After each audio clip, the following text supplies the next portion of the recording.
संग भूत मर प्रेत चले जात हो, संग भूत मर प्रेत चले जात हो, ऐसे शिव की ऐसे नदी बरात हो, जैसे शिव की बरतिया ऐसे नदी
जयकारा तो लगाओ।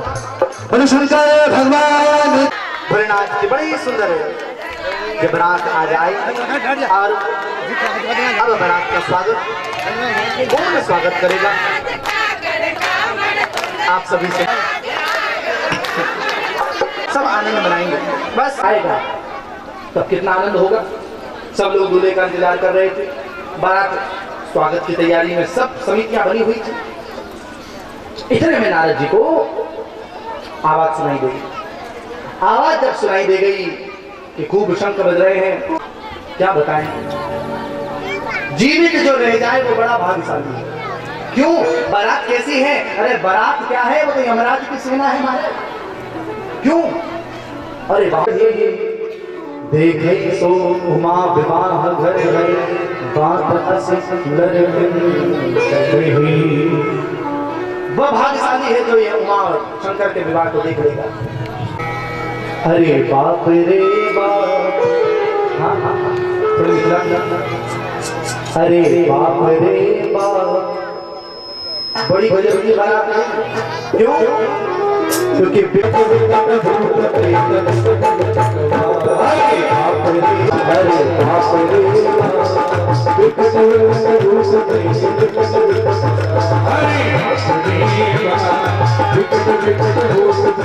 मुझे लगल अचरा से झांक, अरे बाप रे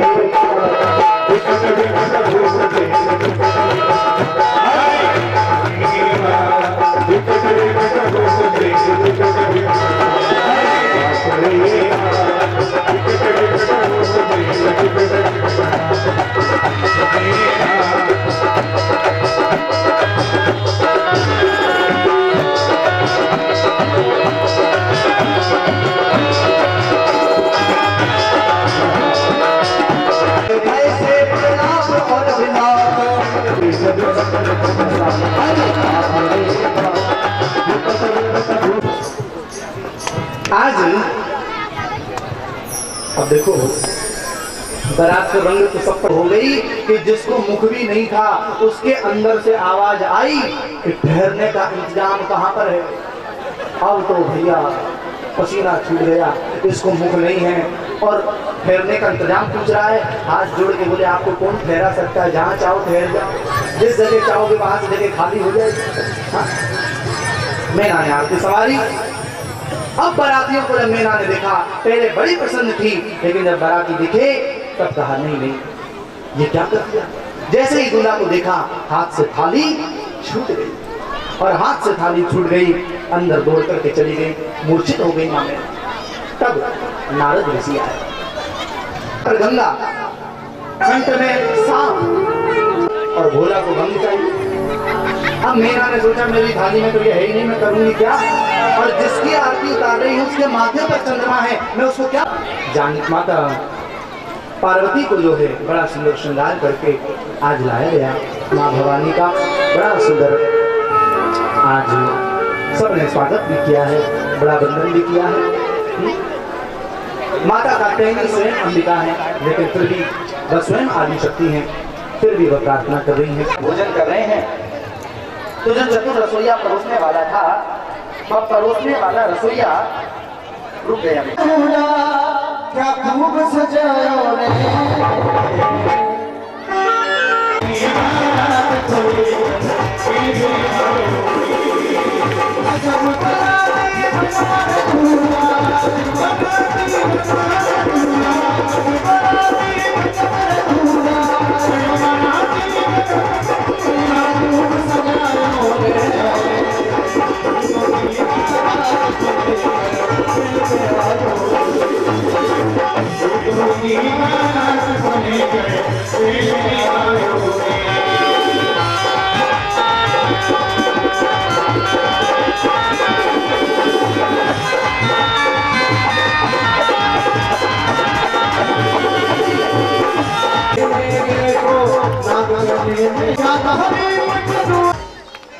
बोलो शंकर भगवान की, बोलो शंकर भगवान की।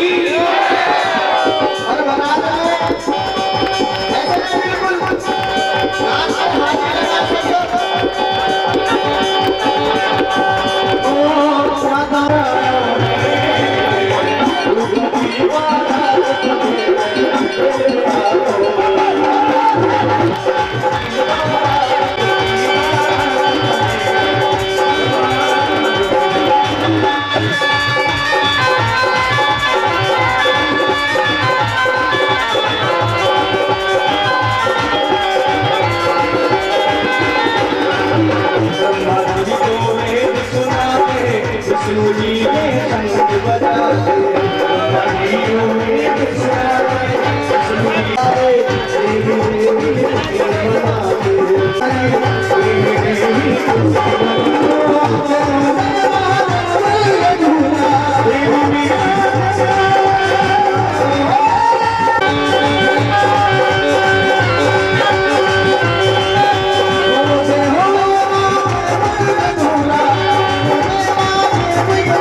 तुलसीदास महाराज कह रहे हैं बड़े भाव से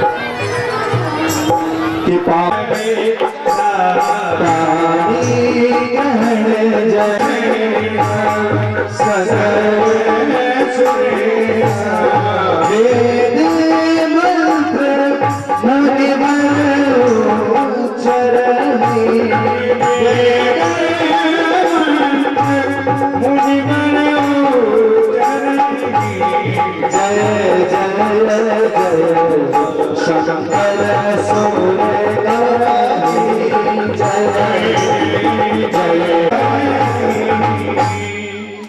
सुंदर वेद मंत्रों के उच्चारण के पश्चात भगवान शिव शंकर को और भगवान शिव शंकर के माता पार्वती को बोले विश्वनाथ भगवान की बोले गौरी शंकर भगवान की इस हाथी को आप अपने हृदय में सजो।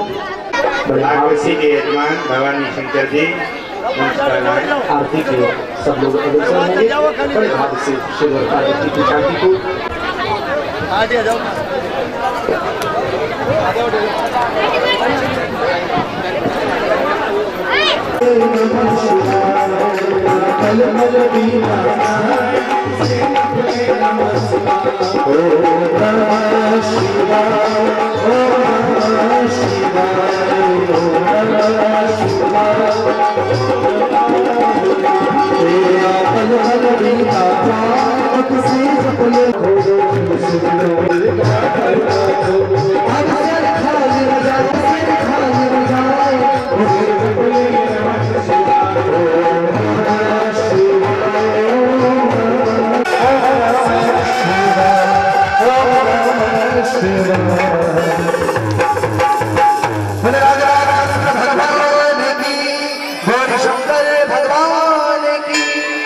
बड़े सुंदर भाव से झांकी को हृदय में सजाकर और कल राम जी का जन्मोत्सव हम सबके बीच में होगा।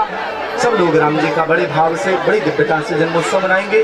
सुंदर सुंदर पीत वस्त्र पहन करके सब लोग पधारे। वाले शिव प्रसाद जी शर्मा जखाना वाले, शिव प्रसाद जी शर्मा जखाना वाले, कालिया के पाटन, वासुदेव जी कालिया के पाटन, जगदीश सिंह मीना ईश्वर नगर, विष्णु जी सैनिक के पाटन, एक रुपया पधारे। गिरिराज जी रोटेदा वाले, श्रीमान गिरिराज जी रोटेदा वाले, रूपचंद जी बूंदी वाले,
शांतिरंतरिक्षकं शांति पृथ्वी शांतिरापहं शांतिरूपदयः शांति वनस्पतयः शांति विश्वे देवाः शांति ब्रह्म शांति सर्वगुण शांति शांतिरेव शांति सामान शांतिरेरिः। ओम मंत्र पुष्पांजलिः। ओम जगनेन जगन्मय जन्तदेवास्तानि धर्माणि प्रथमान्यासन्नः देहाकं वैमानः सतन्तयत्र पूर्वे साध्या नमो वयं वैश्रवणाय गौर्महे समे कामान् कामकामाय वयं कामेश्वरो वैश्रवणो ददातु भोज्यं स्वराज्यं वैराज्यं परमेष्टं राज्यं सर्वभौम सर्वायुग अन्तादापरादात् पृथिवी समन्तपर्यन्ताय सम्बाहुरं दमति सम्पदत्रैद्यावा भूमि जनयन्त देवैकः। ओम दाशरथाय विद्महे सीतावराय धीमहि तन्नो रामः प्रचोदयात्।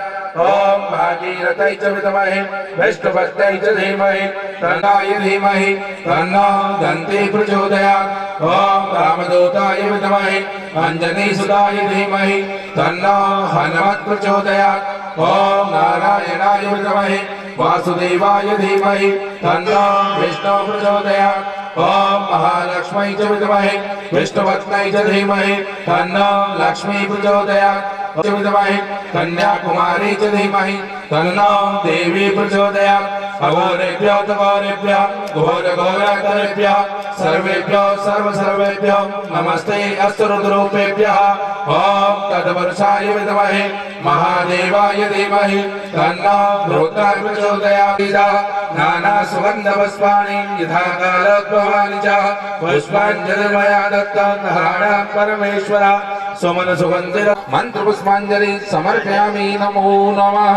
बोली सीताराम भगवान की जय हो, राधा कृष्ण भगवान की जय हो, हरि की जय हो, अण्डेश्वर महादेव की।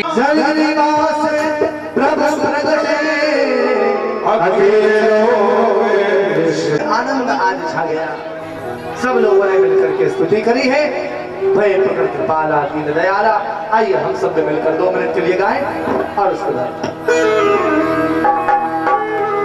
भय प्रकृति कृपाला दीन दयाला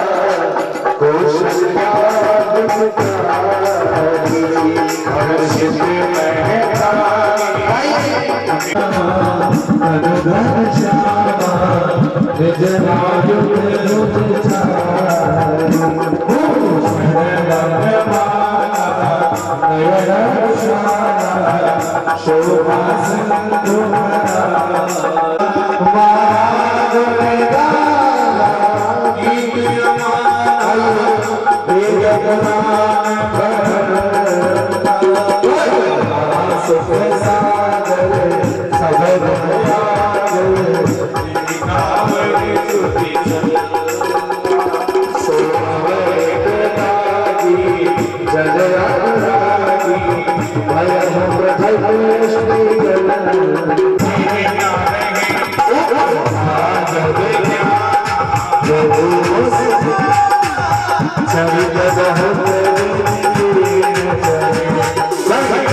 रूप से प्रकट हो गए। अरे जरा छोटे बन जाओ, थोड़े छोटे हो जाओ। राम जी बोले छोटे क्यों हो जाए? अरे राम जी 20 फुट का बेटा थोड़े। अब तो जरा दरवाजा खोलो। तो कहा कि अरे पहले अपने कपड़े तो उतारो। अरे माँ बड़ा परेशान करती है, कपड़े क्यों उतारे? अरे बोले बच्चा कपड़ा पहन के पैदा थोड़ी नहीं, पहले रो तो सही। और सुनी वचन सुजाना रोदन खाना। अब राम जी ने जब रोना शुरू किया तो ऐसा रोए तो रोदन खाना रुके ही नहीं। राम जी खूब रोए, खूब रोए। जैसे ही रोने की आवाज सुनी सबको पता चल गया कि हमारे राम जी आ गए हैं। और आज दरवाजा खोला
आनंद नहीं आएगा। मेरे पास राम जन्म की बधाई रखी, अब ये वहीं जाएगी जहां से तालियों की आवाज ज्यादा आएगी। किस किस को लेनी है बधाई, जरा हाथ खड़े करो। सबको चाहिए।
एक बार जोर से जयकारा हो रहे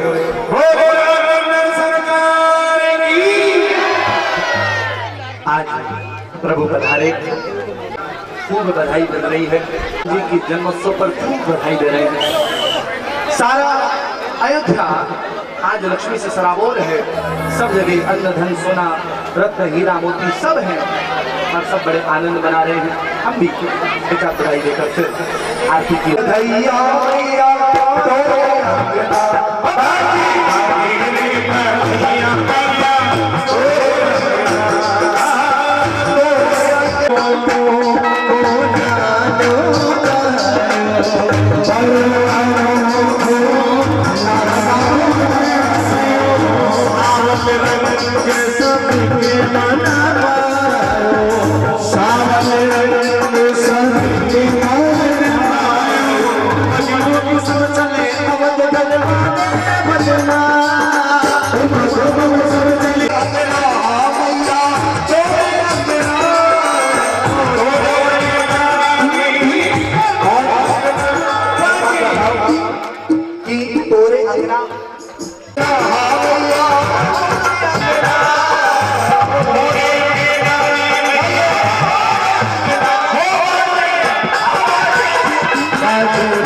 बधाई कि नहीं?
हम लोग अंत में राधा नाम स्मरण करते हैं, वैसे जरा राम नाम स्मरण भी कर लो।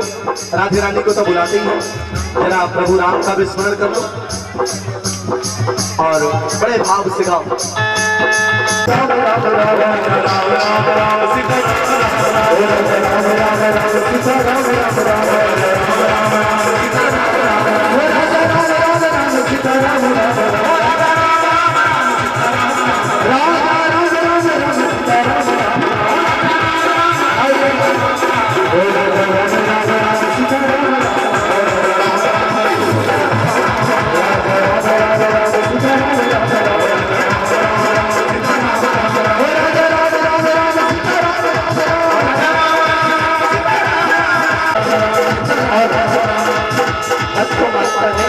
क्योंकि अयोध्या से होते हुए भी वृंदावन की ओर जा रहा है, तो जरा राधा नाम जय राधे राधे जय राधे राधे जय राधे राधे जय राधे राधे जय राधे राधे जय राधे राधे जय राधे राधे जय राधे राधे जय राधे राधे जय राधे राधे जय राधे राधे जय राधे राधे जय राधे राधे जय राधे राधे जय राधे राधे जय राधे राधे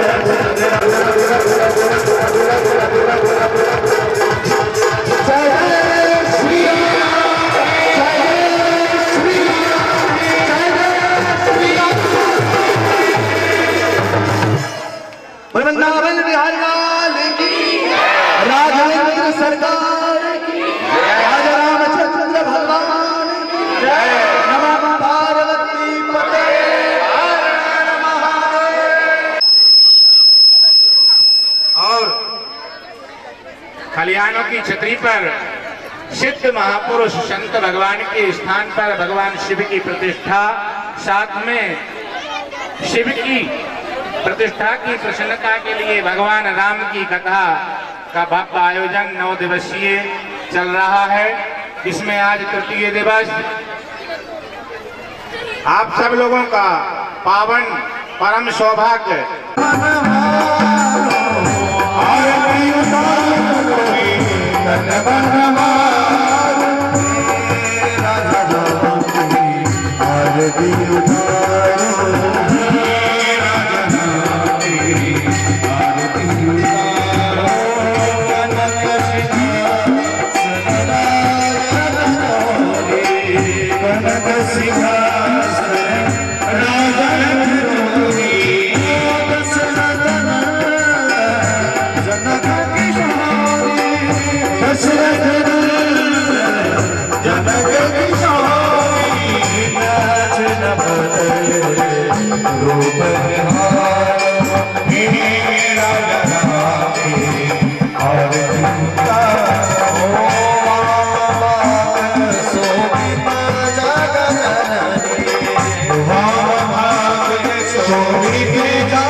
पृथ्वी शांतिरापहं शांतिरूपदयः शांतिर्ब्रह्म शांति सर्वगम शांति शांतिरेव शांति सामा शांतिरेधिः मंत्रपुष्पांजलिः ओम जगदेन जगन्मय जन्तदेव स्थाने धर्माणि प्रतमान्य संज्ञाते अनाथं महिमान सजन्ते पूर्वे साध्याः सन्ति देवाः ओम राजाधिराजाय प्रसय्यसायिने नमो वयं वैश्रवणाय कुर्महे समे कामान् कामकामाय मह्यं कामेश्वरो वैश्रवणो ददातु कुबेराय वैश्रवणाय महाराजाय नमः ओम स्वस्ति साम्राज्यं भोज्यं स्वराज्यं वैराज्यं पारमेष्ठं राज्यं महाराज्यमाधिपत्यमयं शमन्तपर्याये स्यात् सर्वभौम सर्वायुष आन्तादापरादात् पृथिवी समन्तपर्यन्ताय एकनाडति तदस्य श्लोको अभिगीतो मरुतः परमेष्ठारो मरुतः सर्वसङ्ग्रहे कावीशितस्य कामप्रेम विश्वे देवा सभासदैति ओम विश्वतक्षरुतः विश्वतो मुख विश्वतो भाभरता विश्वतस्पाद सम्बाहुव्यं धमति सम्पतति द्यावा भूमि जनयन्न देव एकः ओम दाशरथाय विद्महे सीतावराय धीमहि तन्नो रामः प्रचोदयात्। ओम भागीरथाय च विद्महे विष्णुपत्न्यै च धीमहि तन्नो गंगा प्रचोदयात्। ओम वक्रतुण्डाय विद्महे बालचन्द्राय धीमहि तन्नो दन्ती प्रचोदयात्। ओम रामदूताय विद्महे हनुमत् प्रचोदयात्। ओम नारायणाय विद्महे वासुदेवाय धीमहि तन्नो विष्णु प्रचोदयात्। ओम महालक्ष्मी च विद्महे विष्णुपत्न्यै च धीमहि तन्नो लक्ष्मी प्रचोदयात्। ओम कात्यायनै च विद्महे कन्याकुमारी च धीमहि तन्नो देवी प्रचोदयात्। अघोरेभ्यो घोरघोरकरेभ्यः सर्वेभ्यो सर्वेभ्यो नमस्ते अस्तरुद्रूपेभ्यः। ओम तत्पुरुषाय विद्महे महादेवाय धीमहि तन्नो रुद्रः प्रचोदयात्। सेवन्तिका बकुलचम्पकपाटलाब्जै पुन्नादजालिकरवेणुरसालपुष्पै बिल्वप्रवालतुलसीधरमञ्जरीभिः त्वं पूजयामि जगदीश्वर मे प्रसीद। नानासुगन्धपुष्पाणि यथा कालोत्तमानि च पुष्पाञ्जलि मया दत्तग्रहाणां परमेश्वर। सुमन सुगंधिर सुमनयुता सुमन सुगंधि बहार पुष्पांजलि अर्पण करो मेरे नाथ करो स्वीकार। ओम सीतारामाय नमः राम रामाय नमः। मंत्र पुष्पांजलि समर्पयामि। राधा कृष्ण भगवान की जय हो। पार्वती परमेश्वर नाथ की जय हो। भगवान हरि की जय हो। सभी संतन की जय हो। सभी भक्तन की जय हो। सभी देवन की जय हो। सभी भक्त कल्याण हो। विश्व का कल्याण हो। सनातन धर्म की जय हो। सनातन धर्म की जय हो। गौ माता की जय हो। गौ माता की जय हो। अपने गुरु महाराज जय हो। अपने माता पिताओं की जय हो। सभी संत भगवान की जय हो। जय जय श्री राम जय श्री राम। नमः पार्वती पतये हर हर महादेव। लेने के बाद में कल की बोलियों के बारे में विचार किया जाएगा। कल के जो जजमान होंगे उनकी भी बोली लगाई जाती। महाराज जी का दशरथ जी का वर्णन कर रहे थे तो ये कह रहे थे कि राम भगवान मेरी अकेले की अमानत नहीं है, ये ट्रस्टी की अमानत है। मैं इसमें थोड़ा सा जिक्र आप लोगों के सामने करना चाहूँगा कि हमारा अरण्य बिहारी की कृपा है जिन्होंने आज तक हमारे गाँव में 70 साल से राज बिहारी जी की कृपा यहाँ अरण्य में होती रही है। दूसरी कृपा त्यागी रामलाल दास जी बाबा जो हमारे गुरुदेव रहे हैं, जिनकी ये सारी कार्यक्रम आप देखने जा रहे हैं, उनकी भी कृपा आपको आपके सामने दिख रही है। जैसे कृपा मेरा भी सौभाग्य कुछ समय उनके साथ रहने का मौका मिला। उनके नाम से एक बच्चा थे जो हमारे घर के सदस्य की तरह हमारे गाँव को मानते हैं। कलकत्ता में ही हमारे प्यासी महाराज ने तो आपको बता दिया कि मैं अन्यत्र जगह कहीं कथा करता हूँ तो मुझे श्रद्धा और वक्ता का आपस में संबंध नजर आता है, लेकिन जब मैं अनडेठा में व्यासपीठ पर बैठता हूँ तो मुझे वक्ता श्रोता का संबंध नहीं, एक मेरे परिवार जैसा संबंध लगता है। धन्य इनको आपने कई कथावाचक किए होंगे, लेकिन इनके ऊपर वाकई परमात्मा की बाकी बिहारी की कृपा है। इनके श्री मुख से एक एक शब्द जो निकला है उनको सुनने में और पहचानने में भी हमें बहुत आनंद होता है। मैं यही और हमारे सब ग्रामवासियों की तरफ से यही प्रभु से कामना करता हूँ कि हमारे व्यास जी के ऊपर साधुवाद देना चाहूँगा कि आपने इस प्रकार सेवा का मौका लिया और उसको सिरोधारी किया। मैं एक खुशखबरी आपको और सुनाना चाहता हूँ कि 4 दिन की जो 9 दिन में से 4 दिन का कार्यक्रम जो चल रहा है इसका आनंद आप देख ही रहे, लेकिन अभी 5 दिन शेष और बाकी है। उसमें क्या आनंद मिलेगा ये तो बिहारी जी स्वयं दिखा रहे हैं और एक कार्यक्रम बता रहा है। मैं अन्य के श्रोताओं को दाद और धन्यवाद तो देना चाहूँगा कि आपने श्रोता बनकर के ये बता दिया कि वास्तव में अंडेटा में कथा के श्रोता हैं। जो शांति आपने बनाई इसके लिए आपको बहुत बहुत धन्यवाद।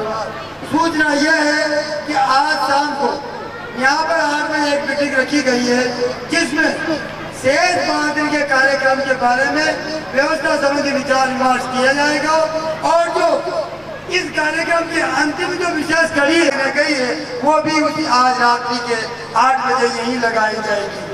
मैं व्यास जी महाराज से माफी चाहूँगा कि आपका अमूल्य समय मैंने ले लिया, लेकिन इसी बीच में महाराज गामच वाले पधारे और व्यास जी महाराज से आशीर्वाद दें। श्रीमान महावीर जी जैसल वाले, महावीर जी जैसल वाले एक ही कृपया बनाने की कृपा करें। बंसीलाल जी, रामरतन जी कारपेंट,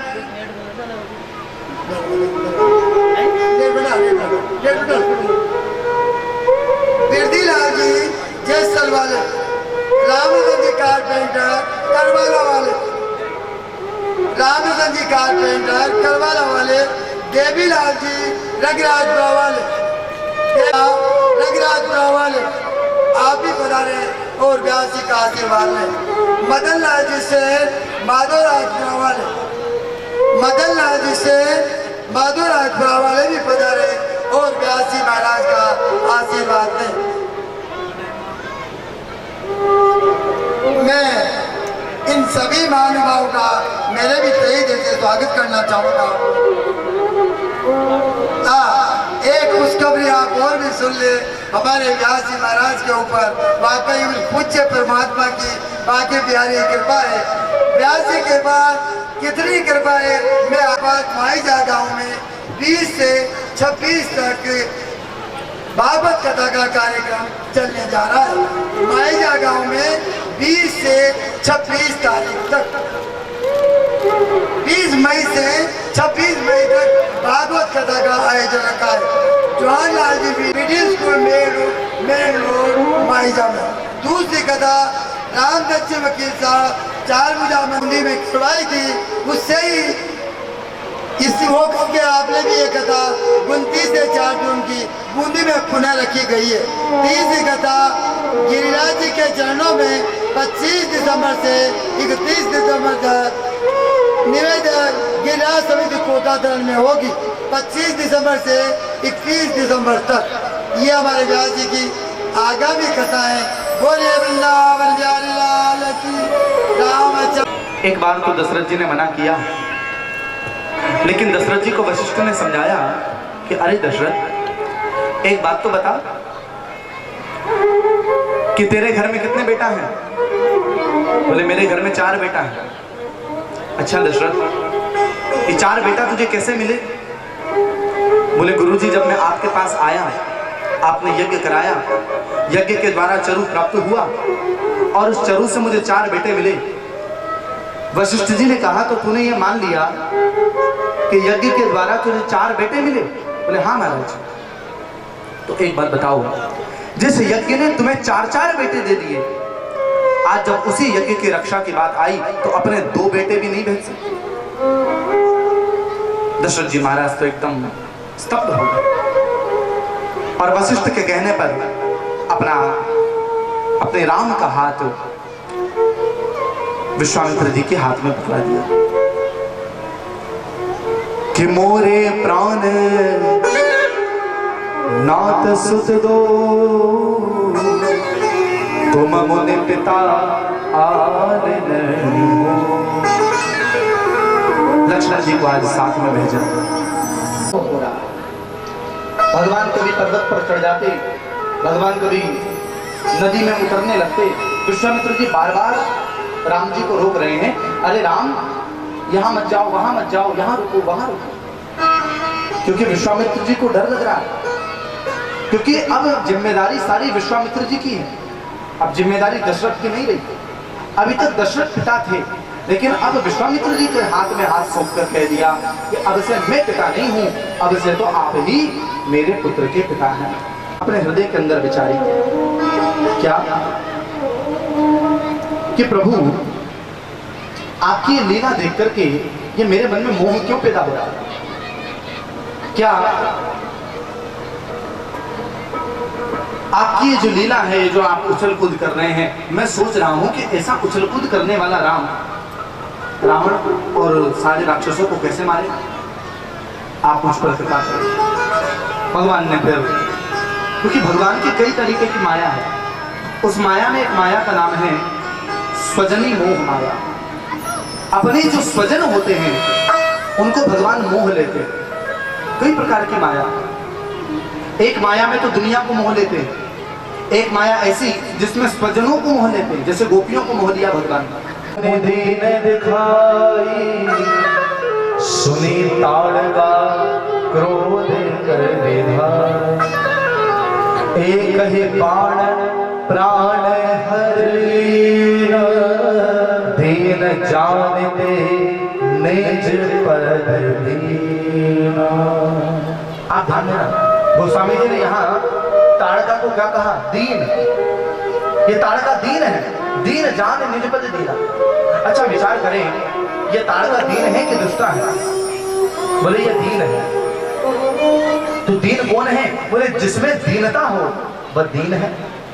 लेकिन इसमें दीनता तो दिखाई नहीं दे रही, क्रोध दिखाई दे रहा है। सुन ताड़का क्रोध कर भाई, क्रोध है इसमें दीनता नहीं। और जरा विचार करो कि ताड़का कितने को खा गई, कितने को मार डाला। और तुलसीदास जी महाराज से किसी ने पूछा कि महाराज आप इसे दीन कह रहे हो? तो तुलसीदास जी कहते हैं देखो, दीन दो तरीके के होते हैं। एक तो वह जिसमें दैन्य हो वह दीन, और दूसरा दीन कौन? बोले दूसरा दीन बेचारा वह कि भगवान सामने खड़े हों और फिर भी भगवान को न पहचान पाए। भगवान सामने हो और फिर भी भगवान को न पहचान पाए तो वो जो बेचारा दीन ही है। और कौन है? कई बार हम मजाक में नहीं कहते, कुछ बातें किसी को समझ में नहीं आती तो हम कह देते हैं अरे बेचारा गरीब है, ये नहीं समझेगा। कहते हैं कि नहीं? तो मानो यहाँ थोड़ा सा व्यंग है कि दीन जान, इसको दीन कह दिया। दीन जानते ही निज पद दीना, दीन जान करके अपना पद प्रदान कर दिया। तुलसीदास जी इस ताड़का को दुराशा भी कहते हैं। सहत दोष दुख दास दुराशा। दुराशा का अर्थ है कि भगवान को छोड़कर अन्य किसी से शाश्वत सुख की आशा रखना, यही दुराशा है। और भगवान ने इस ताड़का का वध एक ही बाण में कर दिया। एक ही बाण का अर्थ क्या है? एक बाण का अर्थ है कि दुराशा का अगर वध होगा ना तो मात्र एक ही बाण से होगा, उसके लिए कई सारे बाण नहीं चलाने पड़ेंगे। द्विशरम नापि धार्यते, भगवान राम दो सर नहीं धारण करते हैं, एक ही बाण से खेल कर देते हैं। और एक बाण का अर्थ क्या है? कि आशा एक राम जी से दूजी आशा छोड़ दे, नाता एक राम जी से दूजा नाता तोड़ दे। एक भरोसो एक बल एक आस विश्वास, एक राम घनश्याम ही चातक तुलसीदास।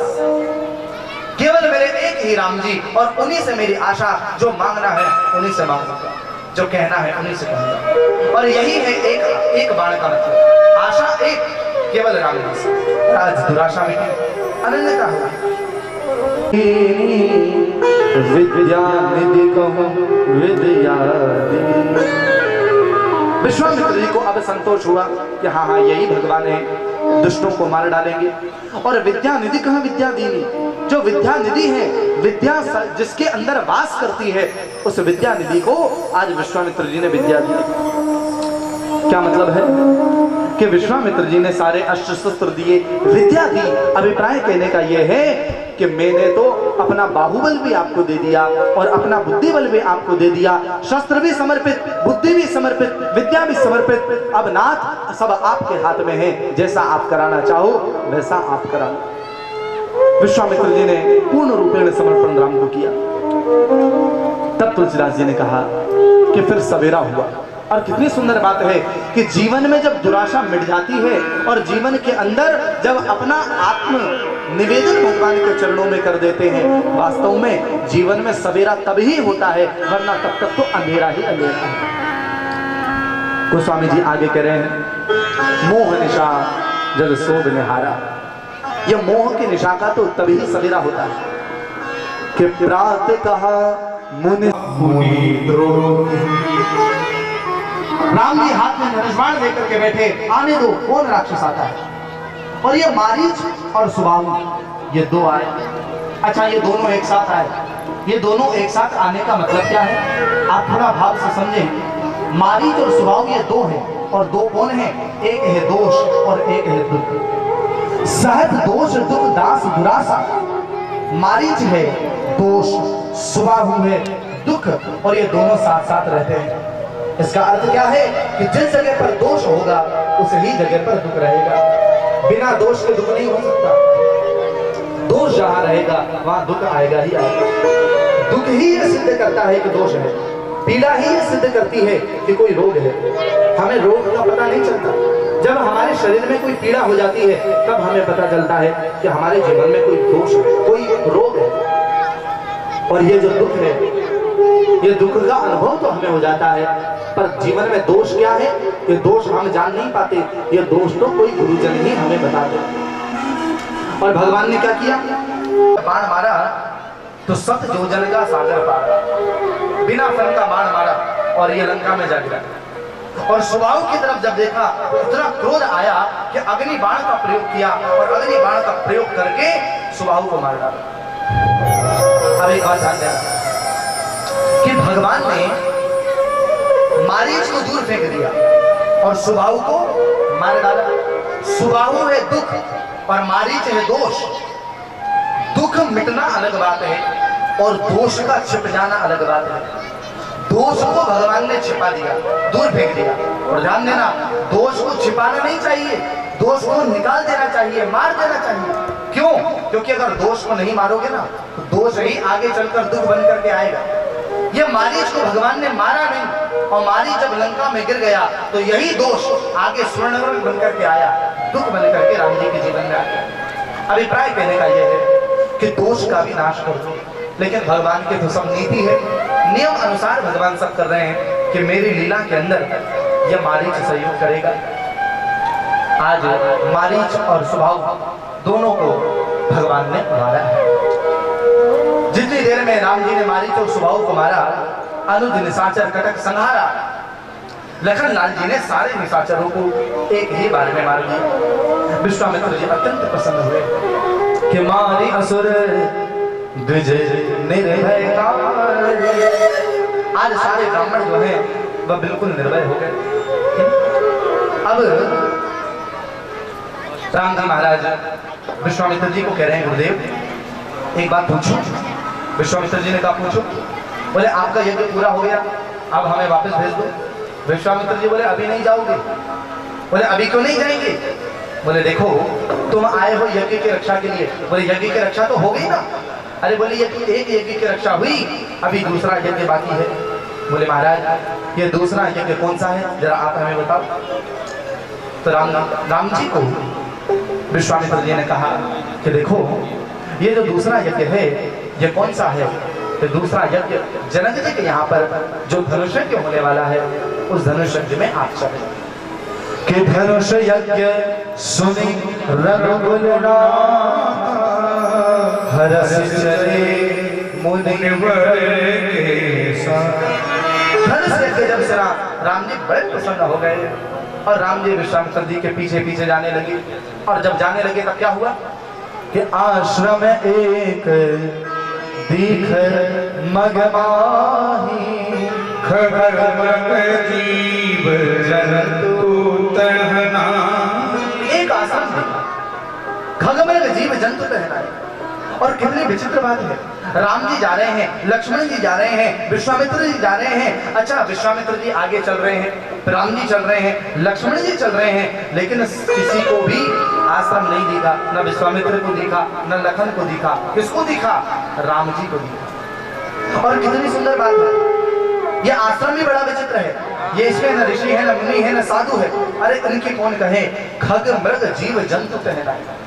न कोई हिरण है, न कोई पशु है, न कोई पक्षी है, कोई भी नहीं है। ये आश्रम किसका है? ये आश्रम श्री अहिल्या माता का है। जो अहिल्या माता गौतम ऋषि की पत्नी थी कि गौतम नारी श्राप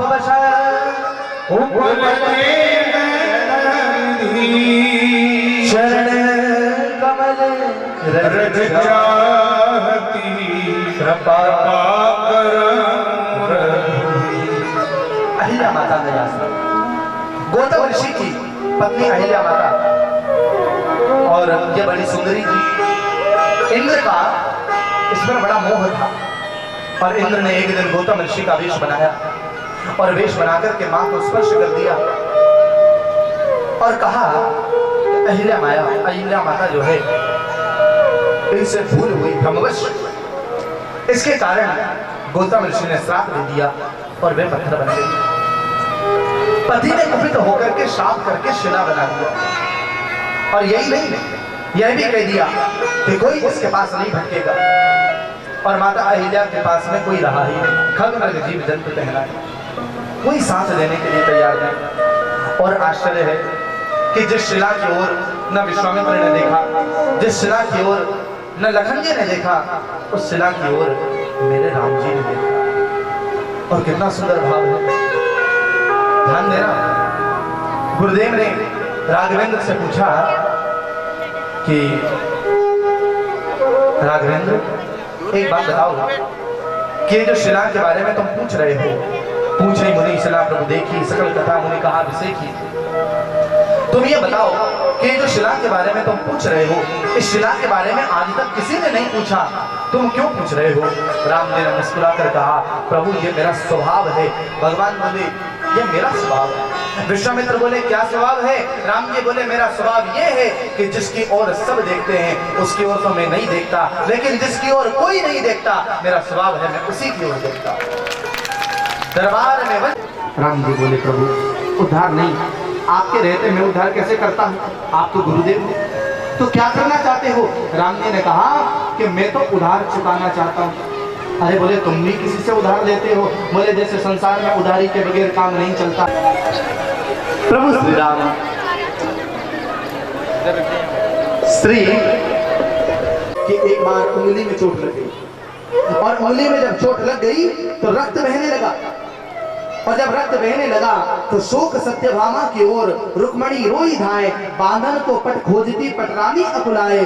तब लगी देवी द्रौपदी ने देखे यदुवीर और उंगली बादल को तुरंत चीरियो अपनो चीर। सारी देवियां दौड़ी, कोई बोले अरे रेशम का कपड़ा लाओ, कोई बोली सूती कपड़ा लाओ, कोई बोले उसका लो, कोई बोले उसका लो। द्रौपदी कहती है कहाँ जा रही हो? अपनी विशेष महंगी साड़ी को फाड़ दिया और चीर फाड़ कर भगवान की उंगली के अंदर तुरंत लगा। कन्हैया की आंखों में आंसू आ गए। कन्हैया बोले द्रौपदी तूने मेरे लिए इस चीर को फाड़ दिया, इतनी महंगी साड़ी को तूने मेरी उंगली के अंदर लगा दिया। द्रौपदी की भी आंखों में आंसू आ गए। बोले प्यारे घनश्याम के काम अगर आवे तो काट दूं नसों को, ये तो रेशम के धागे। अगर मेरे गोविंद के काम आए तो शरीर में से नसों को निकाल दूं, ये तो केवल साड़ी के धागे हैं। और धागे भी साधारण, इसका कौन मोल करे, न दुल्हन के जोड़े हैं न दुल्हा के बागे हैं। ये धागे भी कैसे हैं? कभी दुल्हे के सेहरे पर लगते हैं, कभी दुल्हन के जोड़े में लगते हैं। फिर भी मैंने इतनी कीमती साड़ी फाड़ी, क्यों फाड़ी? द्रौपदी ने कहा कन्हैया ये साड़ी आप सोच रहे हो कि आपको बांधने के लिए मैंने फाड़ दी? नहीं नहीं, ये मैंने नहीं फाड़ी। तो फिर किसने फाड़ा? बोले मैंने नहीं फाड़ा, चीर पीर देखकर अधीर हो, धागे ही स्वयं नाथ चीर छोड़ भागे हैं। ये धागे ही चीर छोड़ करके भागने लगे।